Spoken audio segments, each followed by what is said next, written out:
పశ్చిమ గోదావరి జిల్లా పెనుగొండ మండలం దేవ గ్రామంలో అసంతృప్తిగా అవకతవకలతో డ్రైనేజీ నిర్మాణం ఆగ్రహించిన గ్రామస్తులు. పెనుగొండ మండలం దేవ పంచాయతీ గ్రామంలో కిరాణా కొట్టు వీధిలోని అసంతృప్తిగా డ్రైనేజీ నిర్మాణం చేపట్టారని, సీసీ రోడ్డు ఆనుకొని డ్రైనేజీ నిర్మించారని, పంచాయతీ స్థలం ఉన్నప్పటికీ దాన్ని విడిచిపెట్టి సర్వే నిర్వహించకుండా సీసీ రోడ్డుకు ఆనుకొని డ్రైనేజీ నిర్మించడంతో పలు యాక్సిడెంట్లు సంభవించి ఇప్పటికే 2-3 తలలు పగిలాయని, దీనివల్ల ప్రాణాలకే ముప్పు వాటిల్లుతుందని, డ్రైనేజీ కూడా పూర్తిగా నిర్వహించకుండా కల్వటు నిర్వహించవలసి ఉండగా అది కూడా నిర్మించకుండా తూతూ మంత్రంగా డ్రైనేజీ నిర్మాణం చేపట్టారని, కొంతమేర అసలు డ్రైనేజీ నిర్మాణమే చేయలేదని పలుకుబడి ఉన్న వ్యక్తులు ఇంటి ముందు డ్రైనేజీకి అడ్డు వచ్చిన మెట్లను తొలగించకుండా డ్రైనేజీ నిర్మాణం చేపట్టడం జరిగిందని, ఇలా అనేక రకాలుగా అసంతృప్తిగా డ్రైనేజీ నిర్మాణం చేపట్టి ప్రజల ప్రాణాలతో చెలగాటమాడుతున్నారని గ్రామస్తులు వాపోయారు. వివరంలోనికి వెళ్తే సిమెంట్ రోడ్డు కొలతలు వేయకుండా ప్రభుత్వ స్థలం ఉన్నప్పటికీ వాటిని వదిలిపెట్టి అధికారులు, కాంట్రాక్టర్లు కుమ్మక్కై ఇష్టానుసారంగా వ్యవహరించిన తీరు ఆశ్చర్యానికి గురి చేస్తోంది. డ్రైనేజీ మధ్యలోనే కరెంటు స్తంభం ఉన్నప్పటికీ వాటిని తొలగించకుండానే డ్రైనేజీ నిర్మాణం చేపట్టారని, ప్రజల ప్రాణాలతో చెలగాటమాడుతూ ప్రమాదభరితంగా నిర్మించిన డ్రైనేజీ అసలు సీసీ రోడ్డుకు మార్జిన్ వదలకుండా డ్రైనేజీ ఏ విధంగా కట్టారు అంటూ గ్రామస్తులు అధికారులను నిలదీశారు. సంబంధిత అధికారులు 15 ఫైనాన్స్ నిధులు సుమారు 6 లక్షల రూపాయలు ఇష్టానుసారంగా ఖర్చు చేసి క్వాలిటీ కంట్రోల్ అధికారులు ఇన్స్పెక్షన్ లేకుండా ఇష్టారాజ్యంగా వ్యవహరించిన తీరుపై గ్రామస్తులు అధికారులపై ఆగ్రహించారు. వెంటనే మండల అధికారులు స్పందించి చర్యలు తీసుకోవాలని స్థానికులు ఉన్నతాధికారులను కోరారు. అడిగాం మేము, అడిగితే ఆయన నువ్వే వెళ్ళాలి, నేను వెళ్ళాలి, జైలుకి అన్నాడు.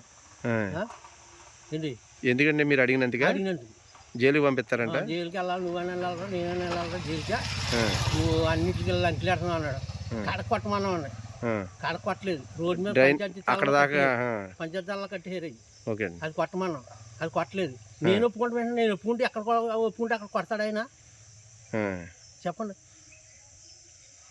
పొలం అయిపోయింది, కరెంట్ స్తంభం కాడ అది మొత్తం కుళ్ళంతా అక్కడ ఆగిపోయింది, మీరు చూసేలేదు, ఆగిపోయింది. లైన్ లేదు, ఇది లైన్ స్ట్రైట్ గా లేదు, కింద కూడా లేవు లేదు. అది అడిగినందుకు వాళ్ళు మా మీద, పంచాయతీ వాళ్ళు మా మీదకి దెబ్బలాడుకుంటున్నారు. ఎవరెవరండి మీ మీద దాడి చేసి ప్రెసిడెంట్ గారే చేస్తున్నాడు. ఆయన అన్నాడు, నువ్వు అన్న వెళ్ళిపోతాను, నేను వెళ్ళిపోతాను దేనికా అన్నాడు ఆయన ఇంటికి వెళ్ళి అడిగితే. మీరేంటండి?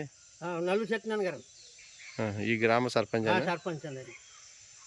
గుమ్మత్త గారిని అడిగినండి వెళ్ళి, సర్జీ అంతా అన్నాడు కానీ ఇప్పుడు రాలేదు. 20 రోజుల నుంచి ఆయన సర్జీ అంతా అంటాం కానీ అన్నాయి, ఇప్పుడు రాలేదు. ఎద్ది లేకుండా కట్టేస్తున్నారంటే మాకు అక్కడికే ఉంది, అక్కడికే కడతాం అన్నారండి. అదే మరి ఎన్నిసార్లు చెప్పినా రావాలి కదా వాళ్ళు, రావట్లేదు. నువ్వు కూడా రాస్తాం అండి. దేవగ్రామం ఈ డ్రైను రోడ్డుకి జేర్చి కట్టేసండి, మనుషులు వెళ్తానికి ఇబ్బంది పడిపోయి చాలా ఇది పడిపోతున్నారు. వంక దగ్గరగా కంట్రంటు ధరలు పంచాయతీ వాళ్ళు ఏకమయ్యి నిధుల గురించి ఆ కన్నా ఈ కన్నా కూడా మానేసి డ్రైను మైంగా కట్టి జోలు డబ్బులు నింపుకున్నారు. మనుషులు రోడ్డు నుంచి 2-3 పడిపోయారండి. అప్పుడే దెబ్బలు తగిలినాయి, తలలు కూడా తగిలినాయి అన్నారు, చేతులు విరిపోయినాయి అన్నారు ట్రైన్లో పడి. ఈ రకంగా ఉందని పోతే అడిగితే ఒక ఆయన అడిగితే జైలుకి వెళ్ళాలన్న చెప్తున్నాడంటే ప్రెసిడెంట్ గారు, పంచాయతీ ప్రెసిడెంట్ గారు, నువ్వు అనాలి నేను అనాలి అంటే బెదిరిస్తున్నాడు మిమ్మల్ని. ప్రెసిడెంట్ గారు అడిగినందుకు డ్రైను వంక దగ్గరగా కట్టేశారు.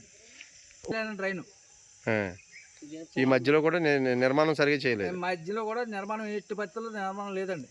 వంక దగ్గరగానే ఎటు వాళ్ళు ఉంటే అటు రోడ్డు పక్క ఎటు వాళ్ళు ఉంటే అటు కట్టేశారు. అంటే రోడ్డు చేసి కట్టేస్తాంలో మార్జిన్ లేకపోతుందంటే జనం ఏ బండి వెళ్ళినా స్టార్టర్ వచ్చినా మనిషి వచ్చినా పడిపోతున్నాడు. ప్రస్తుతం పశ్చిమ గోదావరి జిల్లా పెనుగొండ మండలం సంబంధించి ఏదైతే దేవగ్రామంలో 15 ఫైనాన్స్ పంచాయతీ నిధులతోటి చాలా వృధా చేశారని చెప్పుకోవచ్చు. ఏదైతే ఇక్కడ మనం చూస్తున్నాం డ్రైన్కి సంబంధించి కనీసం సీసీ రోడ్ వేసారో దానికి ఆనుకుని కూడా కనీసం గ్యాప్ ఇవ్వకుండా అటు ఏదైతే స్థలం ఉన్నప్పటికీ కూడా దాన్ని నేరుగా ఈ డబ్బులు ఏదైతే మిగిల్చుకోవడానికి కాంట్రాక్టులు అలాగే ఇక్కడ పంచాయతీ కార్యదర్శులు అలాగే ఇంజనీర్లు కూడా పాల్పడ్డారని అనుకోవచ్చు. ఎందుకంటే మనం కళ్ళారా చూస్తున్నాం ఏదైతే డ్రైన్ మధ్యలో ఎలక్ట్రికల్ పోల్ వెళ్ళినప్పటికీ కూడా కనీసం దాన్ని పక్కన మళ్లించిన పరిస్థితి కూడా లేకుండా, అలాగే లాస్ట్కి ఏదైతే ఇల్లు ఎవరో నిర్మించుకున్న ఆ మెట్లు పోతాయని చెప్పేసి అక్కడి నుంచి కూడా కట్ చేసి కనీసం డ్రైన్ స్ట్రైట్ గా కూడా కట్టలేని పరిస్థితి, ఎక్కడ పడితే ఇష్టానుసారం వంకర టింకరగా కూడా కట్టేసి వీళ్ళ డబ్బులన్నీ నింపుకున్నారు. ఏదైతే 15 ఫైనాన్స్ లో కూడా పూర్తిగా డబ్బులన్నీ కూడా వచ్చేసినాయి, ఇప్పటికే బిల్ అయిపోయిందని చెప్పేసి పైగా పంచాయతీ కార్యదర్శిని అడిగినప్పటికీ కూడా ఏదైతే దీనికి సంబంధించి ఇది అని చెప్పేసి చెప్పడం చాలా విడ్డూరంగా ఉంది. ఏదైతే ఇంతవరకు మన సర్వీస్ లో సీసీ రోడ్డు అనుకుని కనీసం గ్యాప్ ఇవ్వకుండా ఎవరైనా వాహన శోధకులు కానీ లేకపోతే ఏదైనా వెహికల్ అటు ఇటు వస్తున్నప్పుడు దాటుకునేటప్పుడు ఇప్పటికే ప్రమాదాలు జరిగినాయి, ఇంకా రానున్నప్పుడు ఇంకా పెద్ద పెద్ద ప్రమాదాలు జరుగుతాయని చెప్పేసి ఏదైతే ఈ గ్రామస్తులు ఏదైతే ఈ రోడ్డుకి సంబంధించిన ఏదైతే ఇళ్లదారులు కూడా చెప్పడం జరుగుతుంది. అంటే ప్రస్తుతం ఎంత దారుణమైన పరిస్థితి, ఏదైనా గోడు ఇంత పెద్ద ఎత్తున గోడు ఏదైతే సీసీ రోడ్డుకి ఆనుకుని ఈ గోడు ఉండటంతో సైడ్ దాటాలంటేనే ఏదైనా జారి ఆ డ్రైన్ లో పడితే తల పగిలిపోతుంది, చాలా ఇబ్బంది పడుతున్నాం. కనీసం స్ట్రైట్ గా కూడా రోడ్డుకి వదిలిపెట్టి ఏదైతే మార్జిన్ వదలకుండా కూడా మొత్తం అంతా కూడా డ్రైన్ నిర్మించారు ఈ రోడ్డు కానుకుని, ఇక డబ్బులంతా కూడా కాసులు జేబులు నింపుకున్నారని చెప్పేసి క్లియర్ గా అర్థమవుతుంది. ఇదే నేపథ్యంలో పంచాయతీ గ్రామ కార్యదర్శిని అడిగినప్పటికీ కూడా మాకు ఇంజనీర్ ఇదే రకంగా ఇచ్చారు, ఏఈ గారు ఇలాగే చేశారని చెప్పేసి చెప్పడం, అలాగే ఏదైతే కొంతవరకు కూడా డ్రైన్ ఇంకా నిర్మించుకోకుండానే డబ్బులన్నీ కూడా ఏదైతే నిధులన్నీ 15 ఫైనాన్స్ లో కూడా డబ్బులు డ్రా చేయడం కూడా జరిగిపోయిందని చెప్పేసి చెప్పడం. అంటే దీని మీద ఏమి వేస్తారు, ఏమి ఏర్పాటు చేస్తారు, ఈ ఎలక్ట్రికల్ పోల్ ఏదైతే తీసి ఇంకో పక్కన వేయాలంటేనే 15-20 వేలు ఖర్చు అవుతుందని చెప్పేసి దాన్ని అలాగే వదిలేయడం, ఏదైనా అడుగుతుంటే రానున్న రోజుల్లో చేస్తామని చెప్పడం. అంటే మనుషులు ప్రాణాలతో చెలగాటమాడుకుంటున్నారా ఏంటనేది ఇక్కడ తేటతెల్లం అవుతుంది. ఏదైనప్పటికైనా దీన్ని వెంటనే ఈ డ్రైన్ ని ఏదో రకంగా ప్రజలకు ఉపయోగపడే విధంగా, అంటే వాటర్ వెళ్ళినప్పటికీ కనీసం ప్రాణాలతో చెలగాటమే రోజు కూడా ఏ చీకట్లోనూ వచ్చి బండి పెట్టి ఏమైనా జారినా కూడా డ్రైన్ లో పడిపోయి కనీసం ప్రాణాలు పోయే పరిస్థితి ఉంది. మాకు రేపొద్దున దిక్కెవరని చెప్పేసి ఏదైతే ఈ రోడ్డు ఆనుకుని ఉన్న గ్రామస్తులందరూ కూడా లబోదిబోమంటున్న పరిస్థితి అయితే మాత్రం ఈ దేవగ్రామంలో నెలకొంది. ఇటువంటి వాటిని వెంటనే నిర్మూలించి ఏదైతే ప్రజలకు ఉపయోగపడే విధంగా కూడా మళ్ళీ ఈ డ్రైన్ నిర్మించాలి, లేదంటే మాకు వెనువెంటనే దీనితో పెను ప్రమాదం ఉంచి ఉందని చెప్పేసి ఈ గ్రామస్తులు అయితే ఆందోళన చెందుతున్న పరిస్థితి అయితే ప్రస్తుతం ఉంది.